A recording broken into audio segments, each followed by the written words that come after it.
കേരള യൂണിവേഴ്സിറ്റിയിലെ MBA വിദ്യാർത്ഥികളുടെ ഉത്തരക്കടലാസുകൾ നഷ്ടമായ സംഭവത്തിൽ പ്രതികരിച്ച അധ്യാപകൻ. പാലക്കാട് നിന്നും ആലത്തൂരിൽ എത്തുന്നതിനിടെയാണ് ഉത്തരക്കടലാസ് നഷ്ടപ്പെട്ടത്. ഇരുചക്ര വാഹനത്തിലായിരുന്നു പോയത്. റോഡിൽ പരിശോധന നടത്തിയെങ്കിലും കണ്ടെത്താൻ സാധിച്ചില്ല. വിഷയത്തിൽ പോലീസിൽ പരാതി നൽകിയിരുന്നുവെന്നും അധ്യാപകൻ പറഞ്ഞു. നമ്മുടെ കേരള യൂണിവേഴ്സിറ്റിയുടെ പേപ്പർ നോക്കാം. അപ്പോൾ അതിൻ്റെ വാല്യുവേഷൻ പാറ്റേൺ അറിയാത്തതുകൊണ്ട് യൂണിവേഴ്സിറ്റി തന്നെ പോയി നമുക്ക് വാല്യൂ ചെയ്യാന്നുള്ള രീതിയിൽ പോയത്. കാരണം പിറ്റേ ദിവസം പൊങ്കൽ ഹോളിഡേ കൊടുത്തിട്ടുണ്ടായിരുന്നു. 14-ാം തീയതി പാലക്കാട് ട്രിവാൻഡ്രം. പിറ്റേ ദിവസം പൊങ്കൽ ഹോളിഡേ കൊടുത്തിട്ടുണ്ടായിരുന്നു. 14-ാം തീയതി പാലക്കാട് ട്രിവാൻഡ്രം.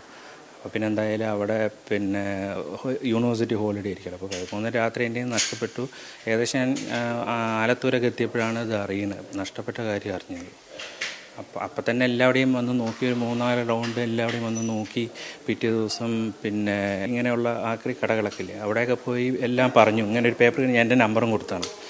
അത് കഴിഞ്ഞൊരു 3 മണിയായപ്പോൾ ഞാൻ അന്ന് യൂണിവേഴ്സിറ്റി വിളിച്ചാലും കിട്ടില്ലല്ലോ, അന്ന് പൊങ്കൽ ഹോളിഡേ ആയത് കാരണം. പിന്നെ